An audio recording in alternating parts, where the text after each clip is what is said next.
তুমি যদি এই ভিডিওটা ইচ্ছা করে ক্লিক করে থাকো তার মানে তোমার IELTS রিডিং এ 6 পেতে সমস্যা হচ্ছে। এটার পিছনে কারণটা কি? Is it because you are a weak student or is it because you have the wrong strategy? Hey guys, আমি Anan Connected Academy IELTS এবং English Foundation Instructor, otherwise known as the IELTS Sensei, এবং আজকের এই ভিডিওতে we are going to discuss যে তুমি কেন IELTS reading এ 6 পাচ্ছ না। At the same time, I'm going to tell you two strategies যেগুলো তুমি ইমপ্লিমেন্ট করে IELTS এ খুব ইজিলি 6 পেতে পারো even if you are a weak student. So, let's get started.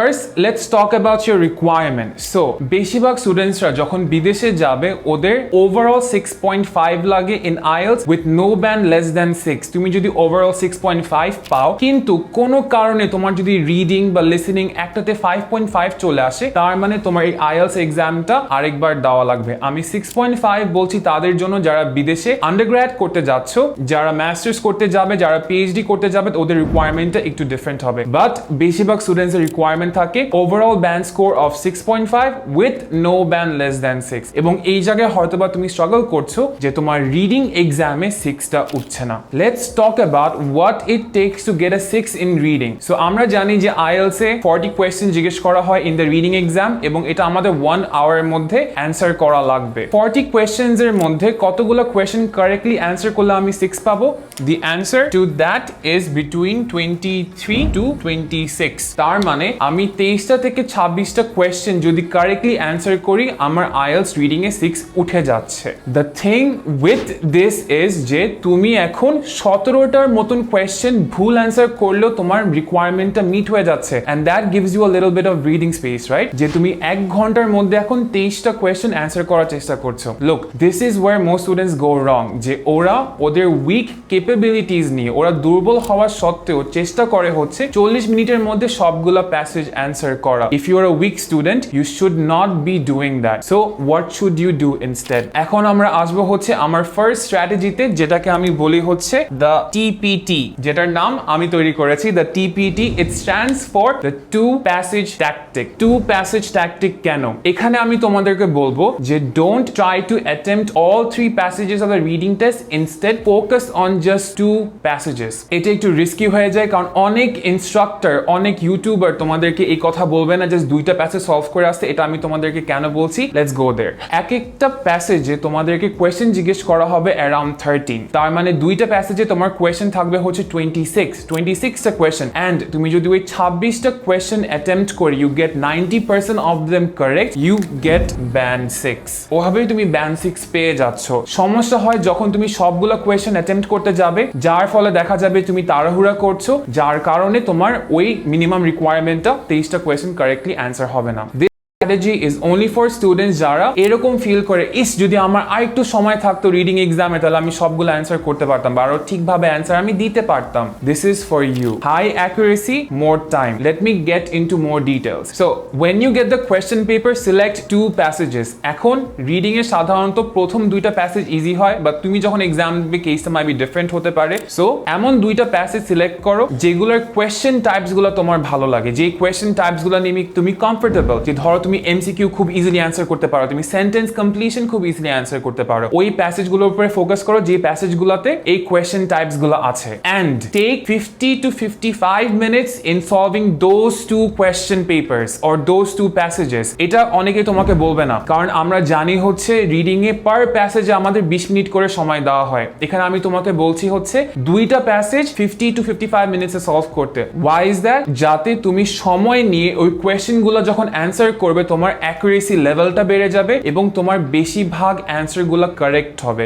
And ওই 2টা প্যাসেজ থেকে if you get 90% of the questions right, that's 23 to 26 right there এবং ওখানে তুমি ইজিলি 6 পেয়ে যাচ্ছ। অন দি আদার হ্যান্ড যে স্টুডেন্টসরা ইংলিশে দুর্বল থাকা সত্ত্বেও 3টা প্যাসেজ করার চেষ্টা করে, দে হারি আপ আ লট এবং they try to answers really fast, যার কারণে ওদের অ্যাকুরেসি লেভেলটা কমে আসে। আমি বলবো মাথা ঠান্ডা রাখো, মাথা ঠান্ডা রেখে 2টা প্যাসেজ সিলেক্ট করো, 2টা প্যাসেজ সিলেক্ট করে answer at least 90% accurately and immediately transfer those answers to the answer sheet. That's the first thing. এখন তোমার হয়তোবা হাতে 5 মিনিট সময় বেঁচে থাকতে পারে. What you do with those 5 minutes is go to the third passage যেটা তুমি বাকি রেখেছো and আল্লাহর নাম নিয়ে just কয়েকটা answer তুমি দাগিয়ে আসো. If you have true, false, not given সবগুলো তুমি true দিয়ে ফেলো. If you have multiple choice questions A B C D randomly select করে থাকো. এখানে কিন্তু আমরা answer correct করার চেষ্টা করছি না, এখানে আমরা বোনাস মার্ক পাওয়ার চেষ্টা করছি, কারণ আমার ফার্স্ট দুইটা প্যাসেজ যদি ঠিকভাবে অ্যান্সার করা হয় আমি এই মার্কস গুলা দিয়ে 6 পেয়ে যাচ্ছি, যার কারণে এই এক্সট্রা যে মার্কস গুলা এটা আমার বোনাস হিসাবে কাজ করবে, যেটা আমাকে হয়তোবা 6.5 পেতে সাহায্য করতে পারে. It's all on lakh at this time. But I should also mention যে এই টিপিটি এই টু প্যাসেজ ট্যাকটিকে একটা রিস্ক থাকতে পারে, which is তুমি যদি প্রথম দুইটা প্যাসেজ সলভ করে 90% অ্যান্সার আনতে না পারো, there is a chance you might get less than 6. So it's of utmost importance যে তুমি যখন ওই দুইটা প্যাসেজ সিলেক্ট করবে, correct the right two passages, take your time in solving those, এবং লাস্টের টাইমটাতে you're attempting the third passage very fast যাতে ওখান থেকে তোমার কিছু বোনাস মার্কস আসে. That was the first tactic, the two passage tactic. এখন আমি ধরে নিলাম যে তুমি গ্যাম্বল করতে পছন্দ করো না, because that was kind of a gamble. এখন তুমি হয়তোবা চাও সবগুলো প্যাসেজ অ্যান্সার করতে, সো তোমার জন্য আমি যে ট্যাকটিকটা বলবো that is the SQS tactic. The SQS tactic যেটার ফুল ফর্ম হচ্ছে Sequential Question Supremacy, যেটা টার্মটা আমি আবার বানিয়েছি. সো IELTS রিডিং এ দুই ক্যাটাগরি কোয়েশ্চেন আসে. Those are the sequential question and the non-sequential question. So questions like true, false, not given, multiple choice question, sentence completion, summary completion, short answer question, এগুলা হচ্ছে সব sequential question. On the other hand, heading matching, classification question, matching information, diagram labeling, sentence ending, matching sentence endings, এগুলা হচ্ছে সব non-sequential questions. If you have the right strategy when you're starting these passages, you will get the right score that you need. তার মানে যখন তোমার এই প্যাসেজগুলো তুমি open করছো, you'll find a mixture of both. একটা প্যাসেজে sequential questionও থাকতে পারে, non-sequential questionও থাকতে পারে. So when you start, কোন কোয়েশ্চেনগুলো করা তোমার জন্য বেটার হবে? The sequential question, right? কারণ কি sequential মানে কি প্যাসেজে উত্তরগুলো তোমার ধারাবাহিকভাবে থাকবে, অন্যদিকে non-sequential কোয়েশ্চেনে প্যাসেজের উত্তরগুলো এলোমেলো করে থাকবে. সো তাড়াতাড়ি কোন অ্যান্সারগুলো তুমি পাবে? The sequential one. সো যখন তোমার প্যাসেজে দেখছো যে কোয়েশ্চেন 1 থেকে 8 হচ্ছে হেডিং ম্যাচিং এবং কোয়েশ্চেন 9 থেকে 13 হচ্ছে true false, always start with the true false. True ফলসটা আগে করলে কি হবে? অ্যান্সারগুলো তুমি তাড়াতাড়ি পেয়ে যাচ্ছ, যার ফলে প্যাসেজের সম্পর্কে তোমার আরেকটু ভালো ধারণা হবে, যার কারণে তুমি হেডিং ম্যাচিং এর অ্যান্সারগুলো আরো বেশি তাড়াতাড়ি করে ফেলতে পারবে. Use this tactic for every single passage. Sequential questions গুলো আগে, নন সিকোয়েন্সিয়াল কোয়েশ্চেন গুলো পরে, এবং দেখবা তুমি অ্যান্সারস গুলো আরো বেশি তাড়াতাড়ি পেয়ে যাচ্ছ, which will give you more time for revision এবং transferring your answers. এখানে আমি একটা ওয়ার্নিং দিব যে অনেক স্টুডেন্টসরা চিন্তা করে যে সে তিনটা প্যাসেজের সিকোয়েন্সিয়াল কোয়েশ্চেন আগে করবে এবং তারপর নন সিকোয়েন্সিয়াল গুলো করবে. এটা আমি করতে মানা করব, কারণ if you start one passage, ওটা সলভ করার আগে যদি তুমি পরের প্যাসেজে চলে যাও, you will forget everything about the previous passage. So একটা প্যাসেজ ধরে সবগুলো কোয়েশ্চেন অ্যাটেম্প্ট করবে, আগে সিকোয়েন্সিয়াল তারপর নন sequential and on to the next passage. So if you follow these tactics, তাহলে তোমার দেখবে টাইমটা আরো ইজিলি ম্যানেজ হচ্ছে. So there you have it guys, IELTS Sensei's two tactics. The first one is the TPT, two passage tactic. এটা তাদের জন্য যারা accurately answer করতে পারে but ওদের মেবি টাইমটা অনেক constraining, অনেক restraining, এবং ওদের আরেকটু সময় থাকলে হয়তো ওরা answer করতে পারতো. So just attempt two passages in 50 minutes and hopefully you'll get the score you need. And আমার second passage টা হচ্ছে তাদের জন্য যারা gamble করতে পছন্দ করে না.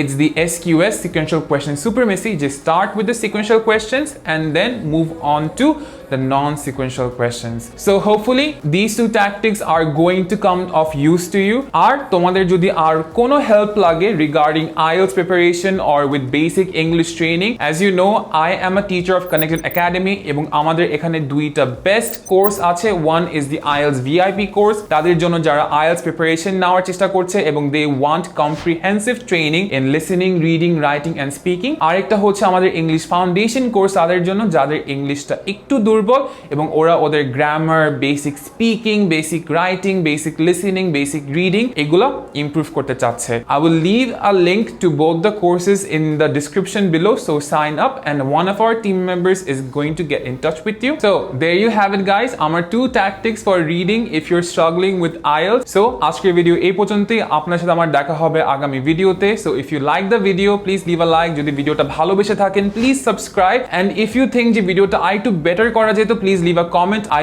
always welcome constructive criticism. So I will see you guys in the next video. Till then, keep having fun learning English.